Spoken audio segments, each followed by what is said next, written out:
Good morning, everyone, and welcome to the Thursday, March 21st meeting of the Comox Strathcona Regional Hospital District Board.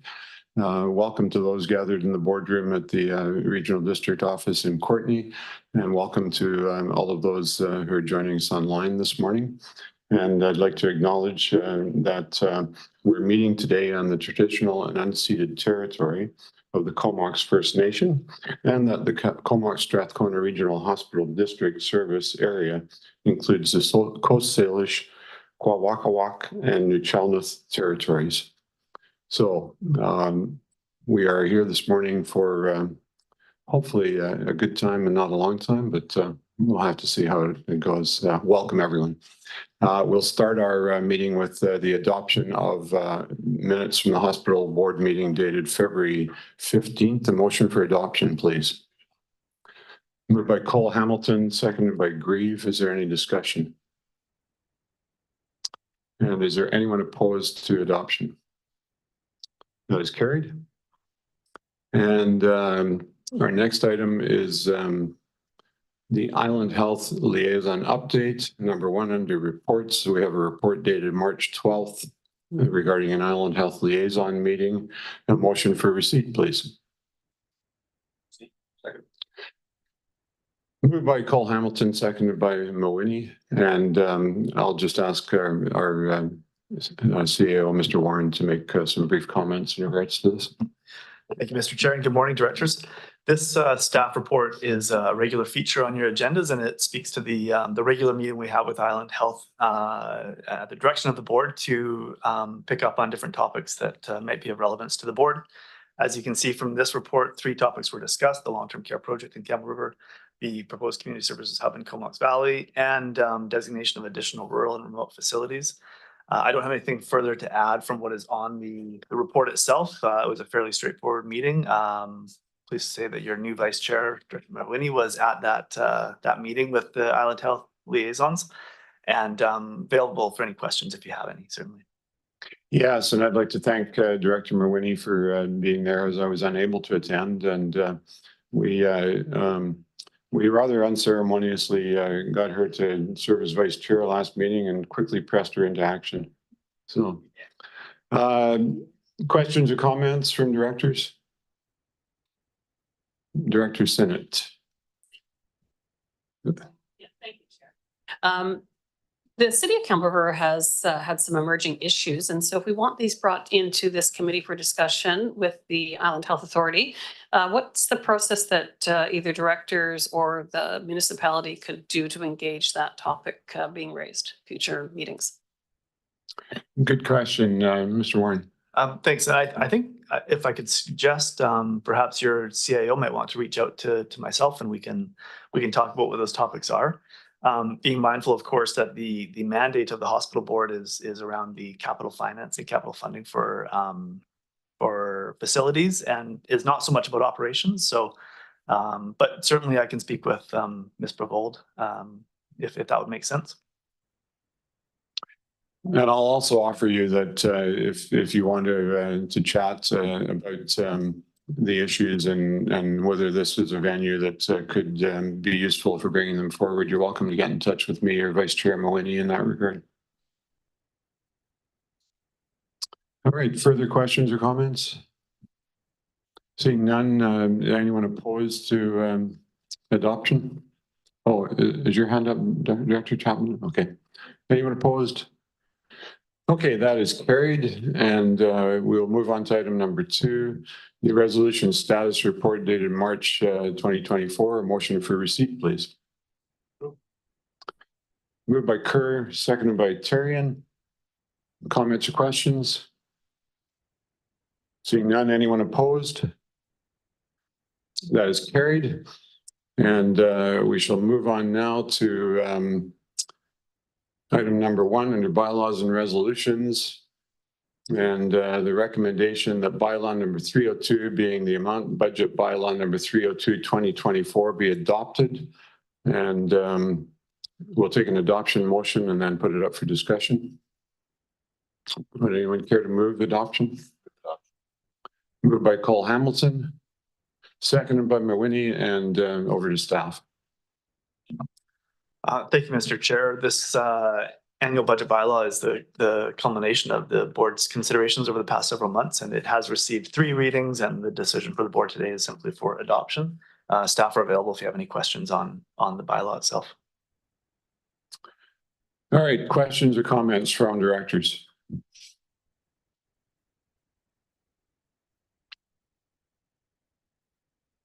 And I'm just glad not everyone is speaking at once.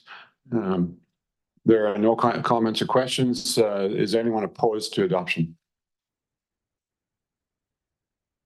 That is carried. And item number 2, recommendation for bylaw number 303 being the Comox Strathcona Regional Hospital District Capital Expenditures bylaw number 303 2024. A motion for adoption, please. Moved by Grieve, seconder. Second by Mawhinney. Discussion, Director Kerr. Thank you, Chair. Just looking at this list and the small amounts being provided to some of or potentially being provided to some of the smaller centers. I just am curious if we're planning to increase these amounts over time. I can imagine, a change from 10,000 to 15,000, for example, for Cortez Health Center would be a significant increase and provide enhanced services for those residents who are quite far from secondary medical facilities. So I'm wondering if there's any consideration from other board members around increasing these numbers and seeing if we could provide more support for our more rural residents in the area. Yeah, that's a good question. The amount did go up in the last couple of years. There's no reason why that couldn't be considered again.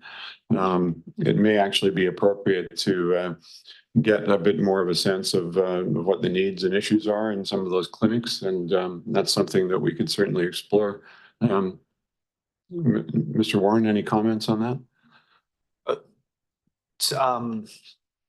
I guess nothing further to what you had to say, although the $10,000 is noted in board policy, and so that's where that number comes from, and certainly that would be a consideration for the board to change that.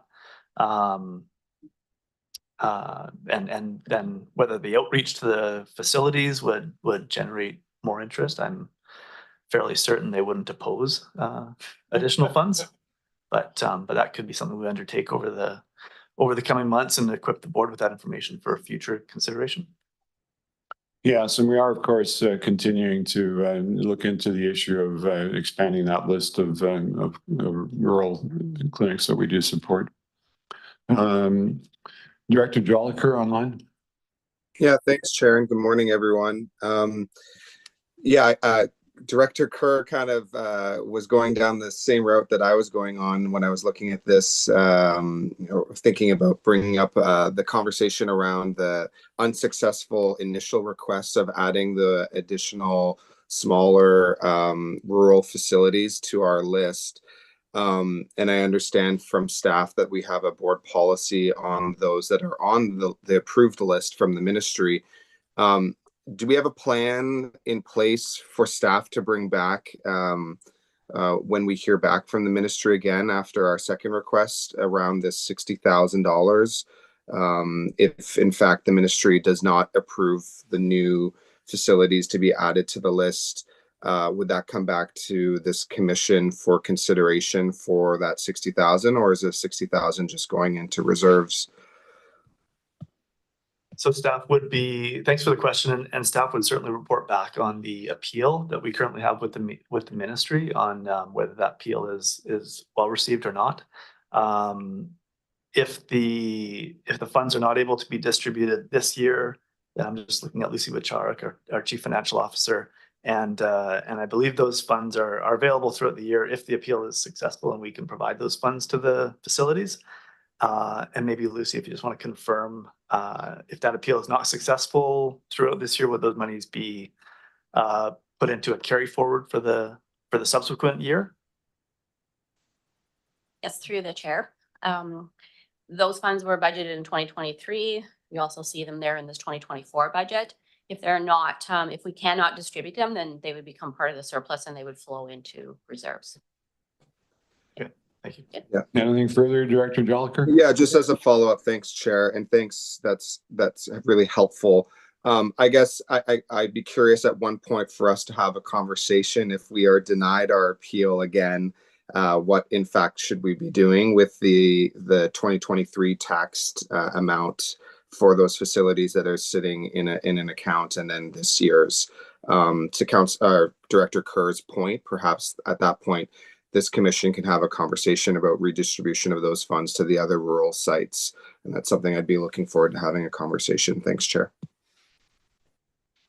Thanks for that suggestion. And I think it's certain that if we don't get where we want to get with the appeal, that we'll have a discussion about what our alternatives are.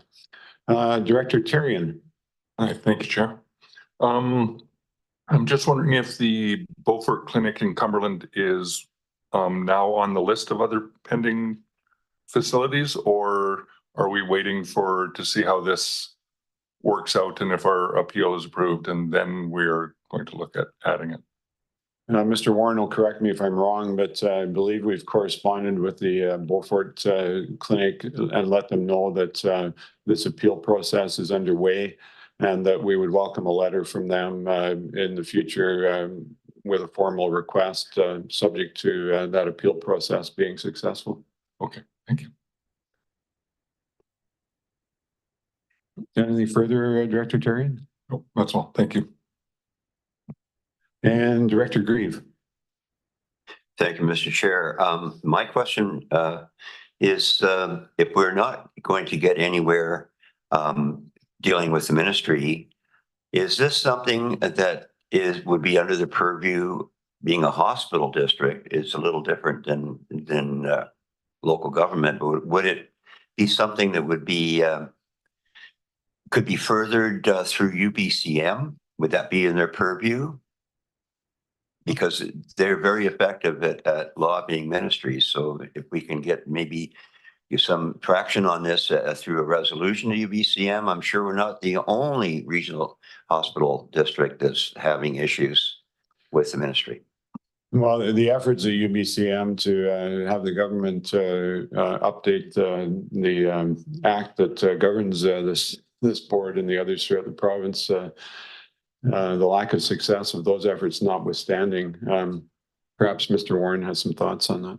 I was just going to reflect on those previous efforts through UBCM for legislative change. The Hospital District Act and some of the legislation around that has been in front of UBCM and been requested of the ministry several times, and that change could also then influence this particular request around the designated facilities. So it may be an avenue through UBCM. That being said, I'm also just now remembering, I think that the hospital board is not, hospital districts are not members of UBCM. And so that would have to be a matter brought up through another local government if there was legislative change there. So it wouldn't be as straightforward of an effort. I'm recalling now. It's kind of what it is through UBCM. Okay, and Jake is just reminding me, we did send a resolution through the AVICC as well. So,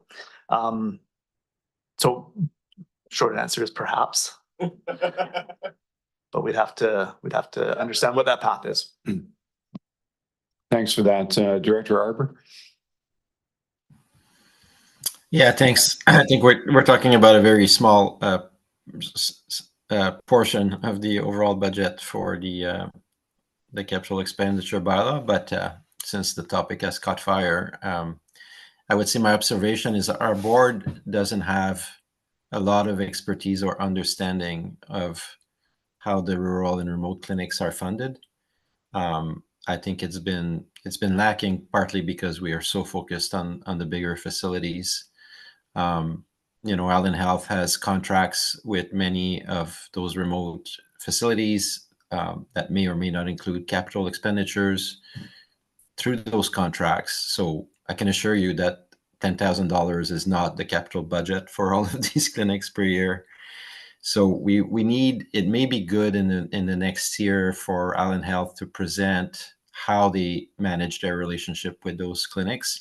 I have a huge issue on Hornby right now, which is that they're pulling operational funding for 24 hours doctors, which could put actually pressure onto our fire services for response and travel into town. But our board just doesn't have a lot of understanding of where our funds play a role versus not. And it is useful. It would be good to have that broader understanding. But for the context of this bylaw, I would just, park it for today and pass what's in the capital expenditure bylaw and maybe return this year for more information and education for directors.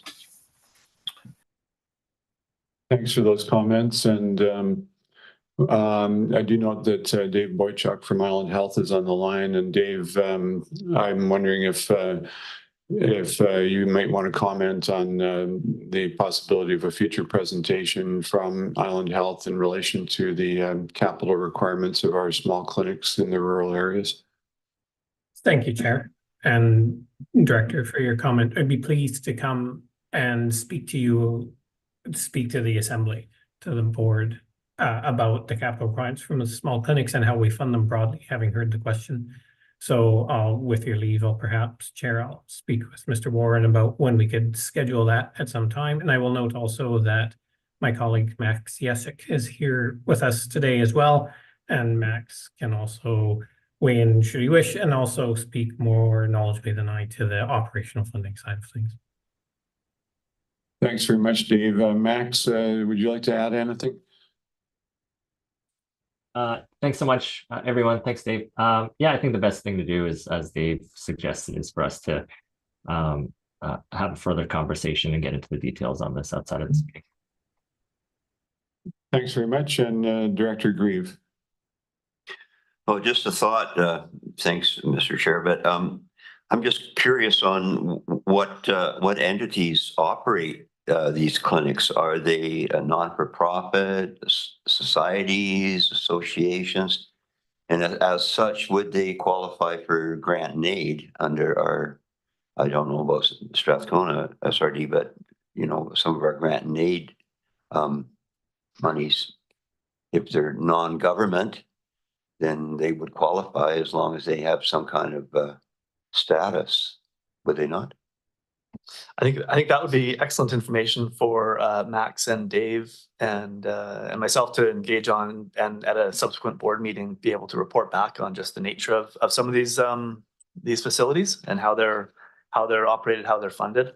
I think I saw Dave and Max nodding at that idea, unless you've got any specifics, Max, to share at this time, but I wouldn't want to put you on the spot to answer that in a fulsome way. But I do think that would be good information to come back to the board on for your knowledge. Thanks for that. And further questions or comments? Seeing none, is there anyone opposed to adoption of the expenditure bylaw? That is carried. We have no new business, and we are ready to terminate the meeting. I'll take a motion as such. Move for termination. Moved by Chapman, seconded by Cole Hamilton. No one opposed. Thanks very much, everyone. Best wishes. Enjoy the start of spring. I believe winter is officially over. Thanks, everyone. And thanks very much to staff for your support today and through the